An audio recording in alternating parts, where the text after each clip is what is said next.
Welcome again to another installment of What Made Them Great, a sports game design challenge.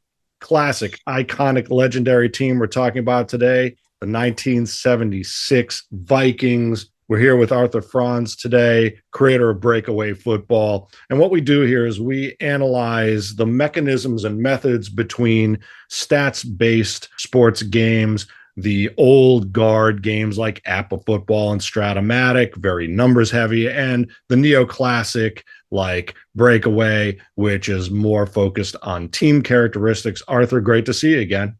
Great to be here, Jeff. Neoclassic. I've never heard the game described that way. I love it. That's why I keep showing up, Jeff. Yes, sir. Yes, sir. Hey, and speaking of showing up, you got to come out to Canton again in August 23rd, 24th. Breakaway is going to be there in a big way. We've talked about how APBA works and how Breakaway works very briefly for those who might tune in to see how we're talking about the 76 Vikings, but not know about these games. These are classic games that let you play what if scenarios. What Super Bowl of the four they appeared in could the Vikings have won? APBA cards players by their stats individually. Breakaway takes all those stats and turns them into a team aesthetic or an ethos that kind of captures what that team did on the field. They're real highlight reel kind of plays, and their tendencies condensed down to more of a narrative. We talk about the Vikings all the time, one of the classic heartbreak teams, but really, if you think about it, I want to start thinking about it as, they're the first team to play 4 Super Bowls. The thing about it is that they had pretty much the same roster for 3 of those. I mean, within reason.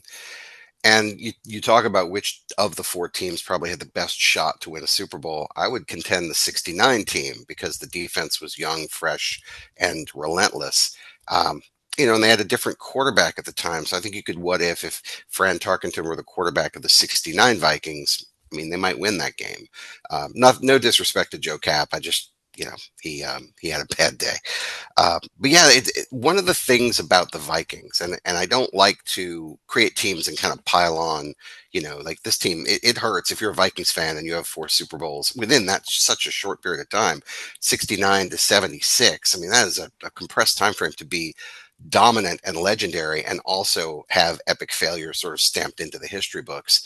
But they were just an unbelievable collection of talent and just a really well coached football team. So like we need to put a lot of respect on their names, and they've got tons of Hall of Famers. And so what we were trying to do with creating the team that sort of represented them was to be faithful to that high execution, that real dominance in some areas of the game, but that inability to kind of get over that last hump and win that championship. And you'll see how that plays out on our team card. The Vikings, in that span of the Super Bowl years, if you look back at it, it's a pretty exclusive club because the Vikings, again, appeared 4 times.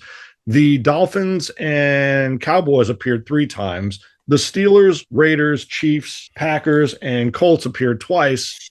Only the Jets and Redskins are the one-time appearance teams there, one winner, one loser, obviously. So hard just to get there. I mean, ask the 74, 75, 76 Rams. They lost 3 straight NFC championship games. If you want to talk about not even getting to the big dance, right? Yeah. And that Rams team was actually really darn good. I mean, it's a little before my time. I'm 52.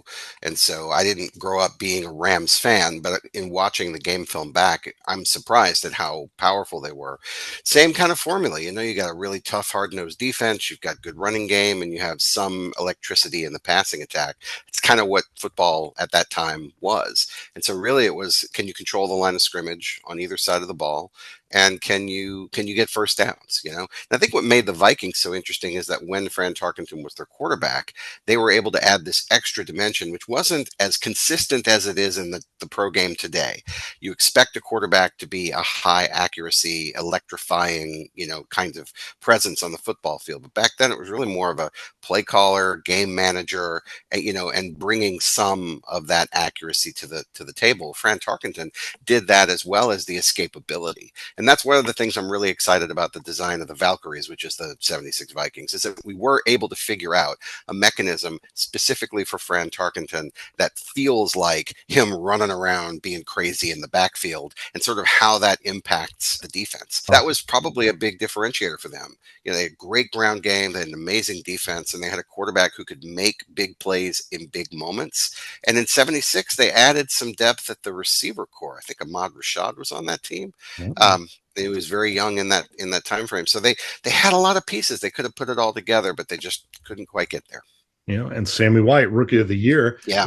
Let's talk really quickly about this season for the 76 Vikings. 11-2-1. You can look at the schedule and say, they really didn't play a tough schedule. Again, this is the first decade of the merger, so not a lot of interconference play, really weird scheduling at that time in the NFL. The Vikings did face the Rams in regular season and tie them 10-10. They beat the Steelers on Monday Night Football, although that's when the Steelers, they hadn't quite had that talk with Lambert that set them on that defensive rampage. The Vikings lost a 1-pointer to the Bears and a 4-pointer to the Niners. Now, talk about consistency. Fran Tarkenton at age 36, he's the MVP in 75. This season, 76, completes 61.9% of his passes, 17 touchdowns to 8 interceptions. One of his best seasons. Not a great rushing season, but still, he's got that escapability, as you note. Depending on who you talk to, either the yearbook, the NFL Films yearbook, or Pro Football Reference, the offense is somewhere in 6th, 9th place overall.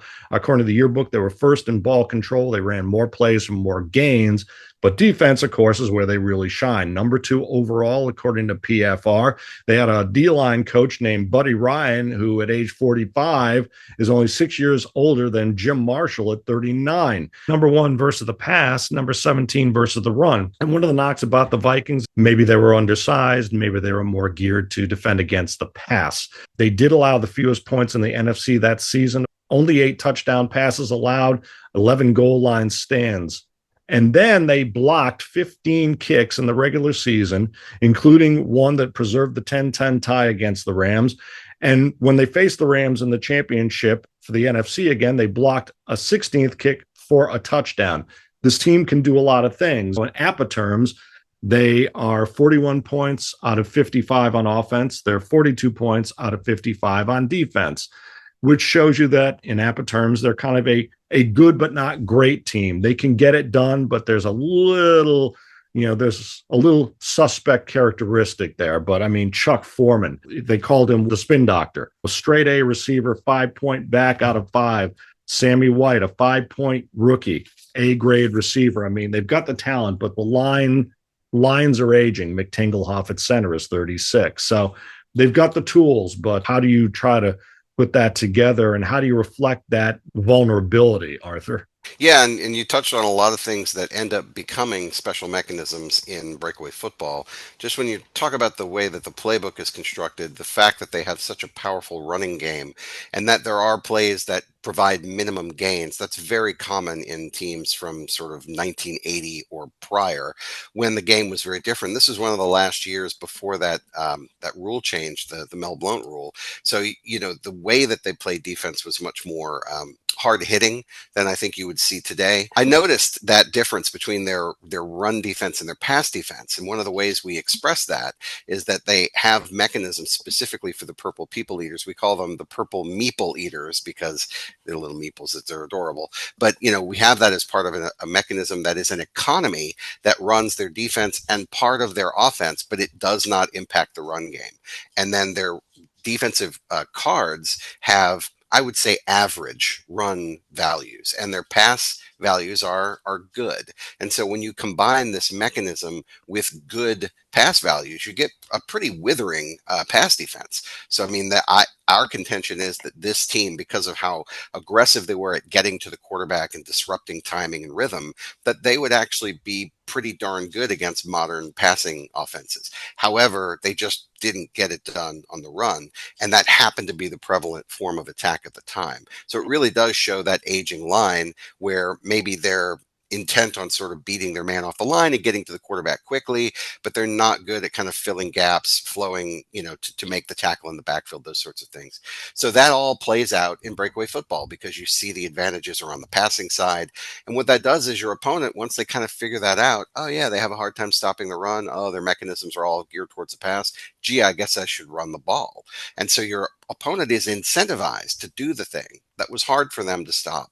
And that creates those situations where you have these kind of low scoring backyard, bare knuckle fight, and you end up with a game that's like, 17-14, but it feels like this epic, struggle. So, I mean, I'm really pleased with the way this particular one came out. We just published it in April of 25. A little further background here. Breakaway represents great teams of the past from 1958 to the present, although there is a team creator that allows you to create any team. APBA came out in 1958 with all the teams carded for the 1957 season. What that means is every year, APBA takes an entire NFL season, creates cards for each team, and weighs those teams and those players against one another as they play in real life so that you can recreate an entire season, which many people do. So you could replay the entire 76 season in APBA football. In breakaway football, you can pair the 76 Valkyries against the 58 Colts or any of the number of more than 40 teams you've got now, right? Yeah, and we've been choosing iconic single seasons to model. We provide Team Creator as a way for really diligent, very motivated people to go ahead and game out an entire season if they feel like it. So you can make any team that you'd like with Team Creator. But the ones that we're focusing on, because they really are more like artisanal, handcrafted beer, like that's really kind of what this is we want to make sure that the mechanisms and the card decks are evoking the feeling of what that team did well, and so that you really feel like you're Bud Grant when you're coaching this team. And that requires a lot of testing, a lot of math kind of hidden underneath the card values. So there's a ton of statistical analysis that we do. In fact, I'm really glad that you brought up how many kicks they blocked that year. I was absolutely floored when I saw how many kicks they blocked. And I said, okay, well, that needs to be a mechanism. And that's really indicative of how we approach this. What was the team good at? Or what were they not good at? And then let's create a special mechanism that brings that forward as a significant part of the game experience. So when you mentioned the 1976 Buccaneers just a bit ago, I did actually card the 76 Bucks, and it's actually a team that you can get for free because I can't justify anyone ever paying for that team at this point. They're so bad. It's so hard to win with them, but they were so compelling. And it's one of those teams that people really like to go back to just to see if they can sort of get those suckers over the hump. But you can actually go, if you have a copy of Tabletop Simulator, you can subscribe to the Breakaway Football Workshop for free, and you'll get the 4 teams that are in the core box: the Lightning, the Fire, the Maulers, and the Pharaohs. But you'll also get a magical free 5th team, which is the 1976 Bucks. So anybody who wants to try it out, if you haven't given it a shot, that's the free way to do it. But yeah, I mean, the whole thing about the 76 Bucks is they have specific mechanisms that actually make it harder for you to maintain possession of the ball, because that's what they did. So on the kick block side, I figure, okay, well, the Vikings are blocking about a kick a game based on how many they blocked, and it's not just field goals. It could be punts, whatever. I think they blocked an extra point. So we said, all right, block that kick is the mechanism that we're going to use, and it costs a little something. You have 2 challenge flags in breakaway football, and so it costs a challenge flag to attempt this, but it basically gives you a 50-50 shot to block any kick that you want. And so that could be like in the Super Bowl, where they blocked Ray Guy for I think the first time in his career when they blocked the kick. You can spend a challenge flag and have a 50-50 shot to block that. Hall of Fame punter, yeah, you can block him because they did. And then of course against the Rams, where they had that block and then it was returned for that touchdown. That's part of the mechanism, because after you block it, you get a breakaway return, which could go all the way. So really excited to see those things that happen on the game film have mechanisms that allow them to happen in the game. And that's really what we're going for. Excellent. Excellent. I'm going to share the screen here. Let's talk about those things. And if you would, could you just nutshell your game? Breakaway is all card based. You kind of strip down the gridiron to sectors that you maneuver through, and the timing is all done by cards. So it's a very Euro style game. Yeah, we tried. It's just using modern board game mechanism and the conceit of how do we compress time. And so, a game like Stratomatic, for example, or really any other football simulation, is going to do it yard by yard. And that is a faithful way to imagine football, but it expands the time. And as you know, professional football is a very fiddly game, and it's hard to play teams against different eras because the rule sets were different. If you take the 62 Packers and play them against any team from today, the way that they function might differ, even if you could transport them in history and kind of place them on the field as they were in their prime. The rule sets are different. So how do you kind of manage that? That's what breakaway football does. Is it makes some conceits, and we do everything in 5 yard increments in order to compress the time. And so it's really simple, sort of basic arithmetic. If I have a run play of 4 and you have a run defense of 2, that's going to get 2 lines. Each line is 5 yards, so it's a 10 yard run. And then there's a randomizer called the game day deck that can either impact that positively, negatively, or not at all. And all of that math is tuned in the game day deck to be proportionally accurate based on what's likely to happen in a football game. So tons of math that's gone into that, but it's all kind of hidden in plain sight. And it makes it bone simple to play. And it allows you, instead of sort of cross-referencing on charts and graphs, you can really just focus on what is my play call? What do I think my opponent's going to do? And I can focus on the chess match of how do I subvert what my opponent's going to do, or how do I kind of get one over on them? The mechanisms that you're showing here are just special rules that allow this team to break the core rule set in a certain way. And every team has their own capability to break the core rules in a small way. And all of these rules are there specifically to evoke the personality of the team that we're talking about. So the purple meeple eaters, for example, we wanted to have something that reflected that amazing defensive line. And so you get 3 of those, but you have to earn them. And the way you earn them is through a negative play result that isn't forced by a penalty, if you get a defensive breakaway or if you prevent an opponent from scoring on a drive. So they're actually pretty easy to earn. And once you have some in your back pocket, you can create circumstances on the field that allow you to re-earn them. Like you can spend and earn on the same down. So it really sharpens your mind on, all right, well, how am I going to use these so that I can keep having a stable of them? Because meat at the quarterback allows me to just add value to my pass defense. So I could call a run-oriented defense, and if I made a mistake, oops, he's throwing. Well, shoot, I'll just throw my 3 defensive linemen at him, and oh, he's getting at the quarterback a little faster, and I can kind of get out of a bad play. Now I have no currency for the next down and whatnot, so I've kind of get that back. I can also use the tip drill if I spend all 3, happen to have all 3, and try to force a turnover because they had Paul Krause and like they were really good at forcing turnovers in the passing game. So that's it. And then as you look at the Winter Warriors, this team was really good in cold weather, and I think that's part of the Vikings' overall success in that time period is that folks really had to go to championship games in cold weather. They had to go to Minnesota, and if Minnesota were traveling to play those games, I don't think they go to as many Super Bowls. I really think the weather was a big advantage for them. So that's why we have Winter Warriors. It just allows you to have those meeples more often in cold weather. Excellent, excellent. And one of the cool things, again, we're comparing the classic stats based games, is that the game like APBA or a game like Strat, everyone wants to customize their game, and they do so to varying degrees, which is kind of a cool thing. It's kind of like an erector set. Since these games came out in kind of that era, you're able to kind of add these mechanisms. What's great about Breakaway, or if you take something like play games in second season, is that it's kind of like the difference between a PC and a Mac. A Mac, you don't see all the guts of the C drive. With a Mac, you see just the nice graphic user interface, and you've got all the stats and all the machinery underneath. And that's what Breakaway is doing. That's what second season does. So now talk about the math of, and here's the thing too, is that, you're playing you've normalized these teams so that they can effectively play against, era to era, whereas that may be a little more difficult with games like APBA and Strat that are geared to be played in their era, although everyone plays them out of era, and you can have a lot of fun with that. But I'm just kind of curious, how do you prevent kind of over throttling a team like with your championship choke there? I mean, how do you make sure that you're not overusing a mechanism? Yeah. So the math of the team creator product reverse engineered many of the assumptions that we've been making, and it actually proved the theorem of how we were putting it together. Because essentially what we did was we said, all right, what is the baseline value of any mechanism?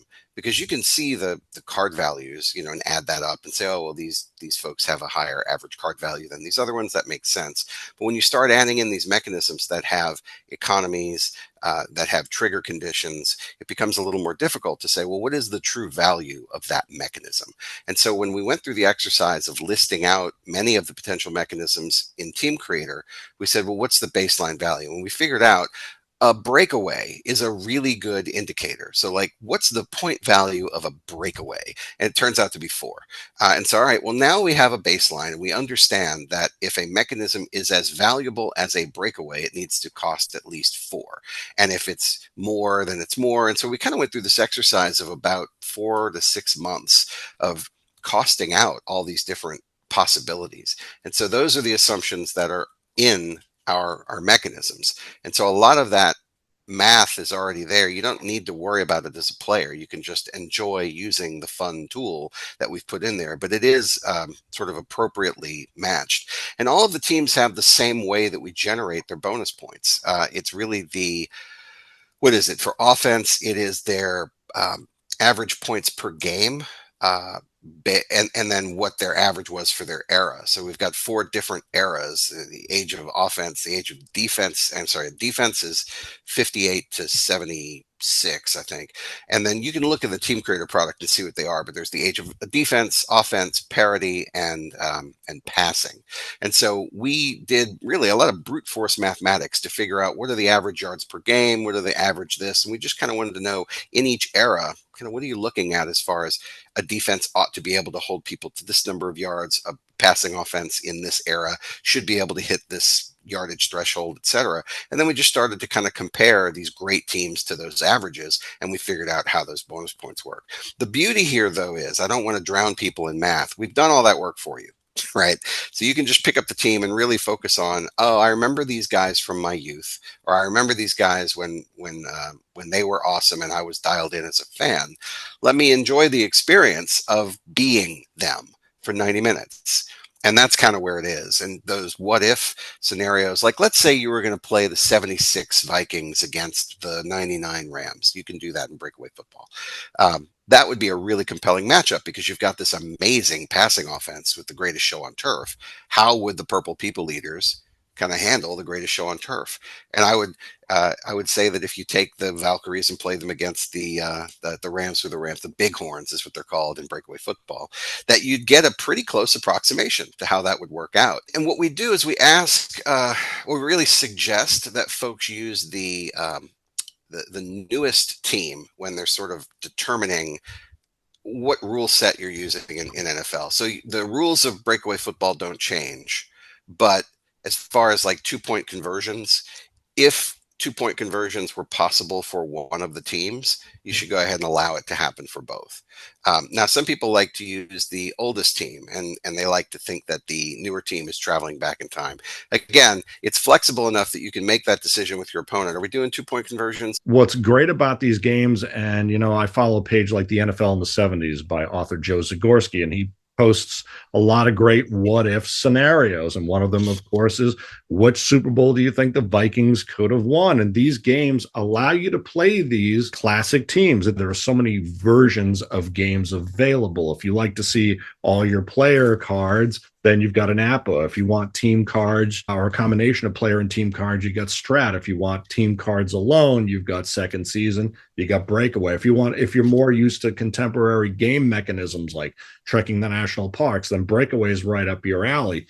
You grab 2 teams and you go. You just watched NFL Yearbook or NFL Films or America's Game, and you want to what does this team feel like? You can do that with these games. You had the 76 Raiders, and we talked about the Vikings at that time. How would you card them? Well, here is the proof. And I'm curious about your testing and how the Vikings have done just in tests. You talk about Super Bowl 11. How many times out of 10 would the Vikings win against a very up Raiders team?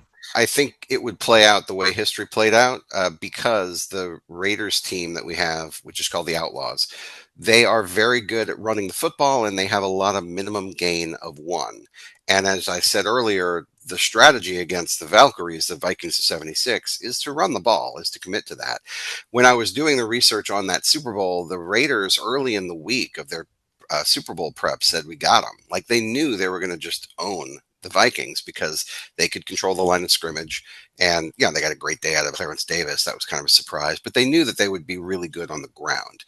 And then, of course, you pepper in, like as soon as you get your opponent to overcommit in one direction, then you rope a dope them and go. So if they're overcommitting to the run, because that's the only way they have a chance to stop it, that is something that you would find as the Valkyries coach. You're going to start calling tight run, wide run, goal line, things that can kind of blunt the run game, but they're all very susceptible to passes, especially play action passes. And so you get that. What's interesting is that the Outlaws, the 76 Raiders, a lot of their mechanisms only kick in the second half. Like their defensive stuff is all game, but their offensive stuff is primarily second half, and it's really to help them come back from a deficit. So in the testing, they didn't really use their mechanisms on offense very much because they had the game kind of in control. And then the Valkyries, the kinds of things they're good at are blunted by the savage collision mechanism from the Outlaws. So they hurt people. So like if you're just good at calling a game with Breakaway Football with the Outlaws, you kind of don't even need your offensive mechanisms. You can beat up on this team pretty well. It's interesting though, because the Valkyries have the ability to block a kick. And I looked back at the actual Super Bowl and I wanted to see, well, what would the mechanisms line up with what actually happened? It was really early in the game when the Vikings blocked that punt. So I said, okay, yeah, they would have spent a challenge flag to try to block that kick and they would have gotten that block. Then they get the breakaway return down to basically the 1 yard line. So right there at the goal line. And I'm like, okay, good. So they only have one challenge flag because they're in the championship game and they have championship choke, which means they lose one of their two challenge flags for the game. They can't use it. So they only have one. And they chose to spend the one they had to block that kick. Then the very next play they run and they pull the fumble card out of the game day deck. And I'm like, okay, nope, that works because they wouldn't be able to challenge it. They wouldn't have a game day. They wouldn't have a challenge flag to get rid of that game day card. They have to just eat it. So I'm like, oh no, that feels right. That feels right. So a lot of times what we do is we'll game out just situations from history to make sure that the cards don't create circumstances that outstrip what actually happened. And I was very pleased with how the real game lined up with how it would likely play if you went head to head. Arthur does extraordinary amounts of research, as you can hear, a lot of game film watching. And it's a quirk of us tabletop sports gamers that as we're watching a live season, we see a big play and we start to say, how will that be represented in our game? It'll be an APBA 66 for a touchdown or a big gain. APBA, speaking of testing and playing through to see how these teams work, APBA would have these warehouse sales and they would sell old seasons for real big discounts. I remember in the 80s, the first two seasons I really wanted, they had the 73 and 74 season, and I immediately dug in to play, not my favorite Steelers necessarily, although I did that, but I went in and chose the Vikings, the 73 Vikings, the 74 Vikings, and more often than not, even with APBA's, the original mechanics, there's just something baked into these cards, baked into these teams. When I replayed Super Bowl VIII, on February 18th, 1987, the Dolphins won 31-21. They were able to win in the regular season. They beat the Raiders 14-3 and 73.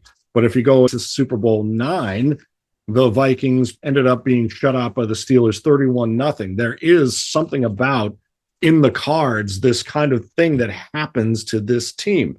And it's curious when you go back and look at the NFL yearbook. There's something that Grady Alderman said about the 76 or in the 76 yearbook. He said that Bud Grant, who he praised as one of his great coaches, if not the greatest coaches, Bud Grant never asks more from his players than he thinks they're capable of doing. And I wonder if we're talking about an era where game planning might not be it's certainly not as sophisticated as it is today.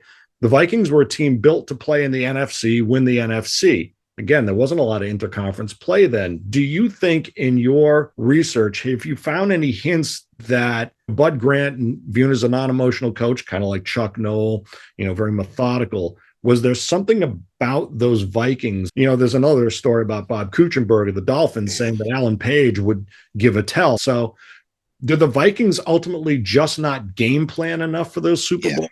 Yeah, I think it's two things. That's a great question, Jeff. One, I think they were underprepared relative to their opponents.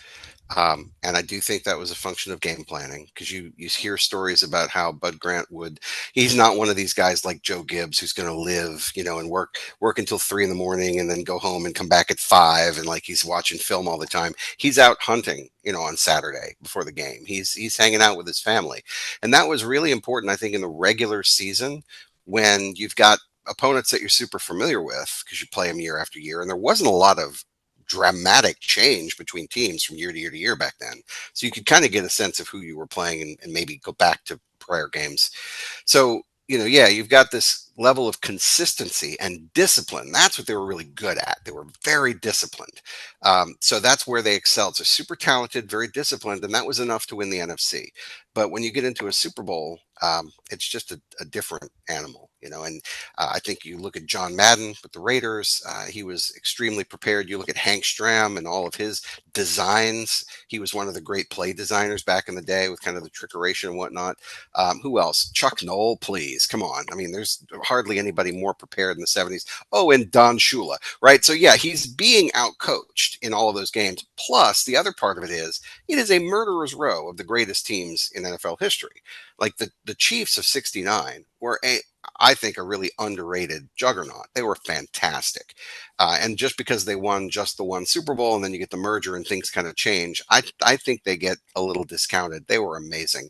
And obviously the Steelers at the beginning of their dynasty in '74, you got to go through the wood chipper of, really the Zonka kick Morris backfield at the height. They would have won another 2 Super Bowls, in my opinion, if the backs hadn't left for the World League. So, I mean, like, and then you go through the Raiders, like, gosh, can we just catch a break? Like, if the Vikings could play a normal team, they probably would have won a Super Bowl, but they've got all these just electrifying legends. So, yeah, I mean, in part, they were underprepared, and in part, they just played elite talent. So it's just one of those things. Every one of those AFC teams was up. They were desperate. The Raiders, so much heartbreak until that time. I mean, teams of destiny. The Vikings just walked into that, as you say, the wood chipper. So since this is a design challenge, for the APBA folks, one of the things we've been doing for a while now is kind of trying to add a Euro-style element to, again, the cards that kind of look like this, where all the numbers are baked in to these cards so that, long gains, running backs will have long gains, certain types of long gains, quarterbacks can be triggered to scramble, certain folks who had more sacks, more interceptions, etc., more special teams touchdowns. It's all represented in these numbers that you can look back on charts. And if you use the teams as they're supposed to be used, same number of carries, roughly some number of pass attempts, you should get accurate results if you play a full season. So to kind of emulate some of these team characteristics, we've been doing for a while these cards that look at the aspects of the team that you could play in APBA world or Stratomatic world. In terms of the 76 Vikings, I had already had a purple People Eaters card from a couple years ago. If you choose as the Vikings coach, as Bud Grant, you can roll either for a 2 or a 12, which would be a red 1 and a white 1, or a red 6 and a white 6. And you could counter the opponent here.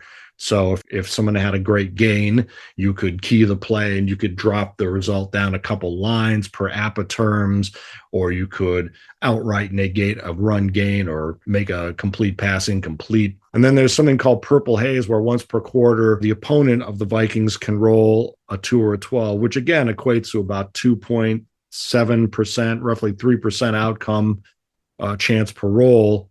And you can force the Vikings to redo a positive result on offense or defense, up to and including a score. So, a pick 6 by Paul Krause, you can undo that. And again, you can season to taste. These are kind of meant to be an introduction to kind of the older style games where it's not as visual. It was never conceived to be visual, but you can kind of add this Euro flavor to the games. And then, of course, there's Fran the Man, who once per quarter can actually undo a busted play if it's a bad run or a bad pass. Just one time each quarter, Fran can actually reverse a bad play and kind of that thinking on his feet, a sixth sense kind of a thing. Yeah. Just a couple of ideas. And I should have done a special teams results for block kicks. Yeah. It's kind of baked into the opponent's cards in APBA football. Yeah, that's where I started was the block that kick because I was just so surprised at how many they had blocked. But the Fran Tarkenton one, if we could show the scramble to buy time on the breakaway card, Let this me was my attempt at really modeling what he was able to do that particular year, which differed from my memory of what he could do throughout his entire career. Because he was an excellent scrambler, and sometimes he would take off. He would regularly get yardage on the ground. But when I looked at the 76 statistics, he didn't really have a lot of running yards. no. And so I realized, okay, well, he's 36, I think, at that point. Maybe he's not super motivated to run. Like, I'd rather throw this thing than try to run and get clobbered. So totally understand. And so the scramble to buy time allows him to just lower the pass defense of the opponent. And it's not baked in exactly how much, because I've seen plays where he runs around, throws this lousy pass, and it's incomplete. So it's not always going to be super effective, but it has the chance to be super effective. And so what you do there is you have to spend your meeple, and you start the game with one and you earn them on defense, but this is a way you can spend them on offense. So it actually makes your defense a little a little weaker, but it's so easy to get them back. It's fine. But you can spend them one at a time and pull a game day card and see what happens. So maybe I get a -1, a -2, or if I pull the little football icon, I reduce their defensive pass value to 0, even if it was a 5 or whatever. So I mean, the upside is really high, and it's super fun to go ahead and go, all right, well, let's do it, Fran. What you got? And so you spend the meeple, and with great trepidation, you pull the game day card, and you're like, oh, it's a 0. He wasn't able to kind of evade the rush or make anything happen. Or it could be a 1, it could be a -2, or it could be that moonshot where now you get the full value of your pass. So just trying to inject some of that flavor, and I think the cards that you just showed do the same thing. You're just trying to bring that sense of highlight footage to life, and really what that team was good at. I looked at Fran's rushing career, and it was, I think, his third lowest scrambling total lifetime. So yeah, that's another thing, how perception really plays into how we might play the game, and the stats just don't necessarily bear it out, or the film work. And you watch a lot of film, right? I do, yeah, and there isn't a lot of it. Like YouTube, I scour YouTube, and I think if I were getting some of the deeper cut teams that didn't have America's Game packages or Missing Rings or any of those packages, I really have to rely on whatever VHS uploads to YouTube exist with the noise bar and everything. But yeah, I scour that stuff. And what's so fun is the old games don't have a lot of the bells and whistles that the newer broadcasts do. And so it reminded me how knowledgeable you had to be as a fan to follow the game, because it really was just a camera pointed at a green screen and guys running around. And if you didn't know where the first down was, and many times you didn't know what the score was, because they didn't even have the little box score in the corner. You had to kind of remember all that. In fact, just one last crazy thing. Back in the 60s, what was super annoying, and I'm glad they stopped doing it, is in between plays, they would loop the same play over and over again until the next play was run. And it was terribly disorienting to me as a modern fan, because here's, Jim Taylor going off the edge for 3 yards, and then you see that play maybe 5 more times before the next down, and you're like, what is going on here? So I'm really glad they stopped doing that by the 70s. You wouldn't even know how much time was left in the game until you'd see this shaky shot of like this. Yeah, because it was the camera pointed, and the crowd's going nuts, and that makes the clock shake more, because the guy's literally just trying to keep it in frame. No, it was a different game back then. Great conversation, Arthur. Folks, you want to grab these games, I'm going to put the links to all these companies in the description. Arthur, the 76 Vikings are now part of the expansion pack. Where can you be found? Uplink Underground Games. You'll find our website, which has links to the Game Crafter. There's print and play on Gumroad. That's much less expensive than going through the Game Crafter. Plus, you can get it on Tabletop Simulator. So lots of different ways you can enjoy the game. There's a video for the Valkyries, which goes through all of their mechanisms. It's about 13 minutes long, but it's a hoot. It kind of explains exactly how the team was designed. Come out to Canton, the Pro Football Hall of Fame, August 23rd and 24th. I'll be sharing more details about that. And you can also follow Skoll Marketing. They represent a lot of these legendary Vikings who are still with us, folks like Chuck Foreman and Carl Eller. I'll put all these links in the description. Happy gaming, folks. Arthur, it's always a pleasure. Outstanding to be here. Thanks again, Jeff. You got it, sir.